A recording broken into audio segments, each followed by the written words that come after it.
হে, কী অবস্থা সবার? আজকে আপনাদের সাথে এই চুড়ির মেকিং ভিডিওটা শেয়ার করছি। কারণ আজকাল এই কাপড়ের যে চুড়িগুলো এগুলো খুবই খুবই ফেমাস চুড়িগুলো। তো আমি বেসিক্যালি চুড়ি বানাই, কিন্তু সেগুলো দোকান থেকে কিনে এনে তারপর বানাই। কিন্তু এখানে যে চুড়িগুলো দেখতে পাচ্ছেন এগুলো আমার স্কুল লাইফে কিনা অনেক পুরনো চুড়ি। কিছু কিছু জায়গা থেকে যে পুঁতি বা পাথরগুলো উঠে গেছে, নষ্ট হয়ে গেছে চুড়িগুলো, যা দিয়ে চুড়ি পরা যায় না। তো এখন আমি ভাবলাম যে এইগুলো আমি চুড়ি বানানোর জন্য ব্যবহার করব। তো এখানে আমি এই গামটা নিয়ে নিয়েছি এবং এই যে কাপড়গুলো নিয়ে নিলাম, আর এই কাপড়গুলো এখানে কেটে কেটে নিয়ে নিয়েছি। তো ওই যে আমি প্রথমের যে চুড়িগুলো বানিয়েছি, তো এখানে আমি কি করব, চুড়িগুলোর সাথে কাপড়গুলো অ্যাটাচ করে নিব। তো প্রথমে আমি একটু গাম দিয়ে নিয়েছি ভিতরের দিকে, কারণ এই ভিতরের দিকে কাপড়টা লাগানো থাকবে।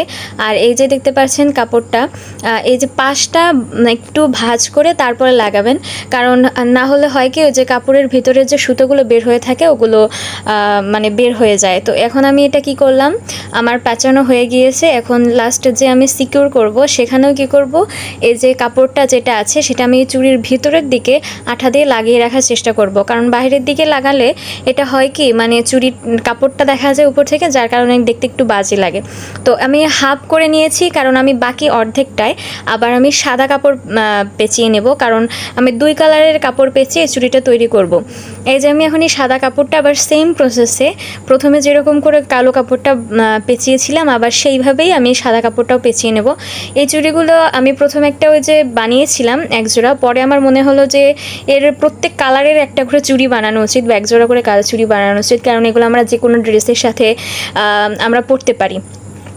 তো প্রথমে আমি ভেবেছিলাম যে এটা হয়তো এভাবে সাদা বা এভাবেই রেখে দেবো, না হলে এটার সাথে কিছু ঝুলুরি বা আর কিছু পুঁতি বা মিরর কিছু অ্যাড করতে পারি।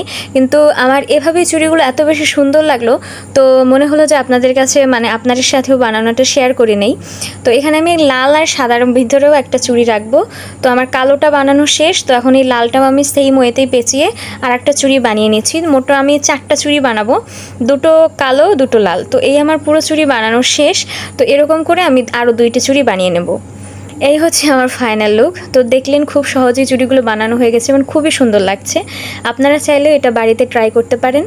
আজকাল এই কাপড়ের চুড়িগুলো অনেক বেশি ফেমাস, সবাই এগুলো পরার চেষ্টা করে। তো আমিও বানিয়ে নিলাম বাড়িতে খুব সহজেই। আপনারা চাইলে এটার সাথে কড়ি বা ঝুলুরি অ্যাড করতে পারেন নিজেদের ইচ্ছে মতো। আজকে এই পর্যন্তই, টাটা, বাই বাই।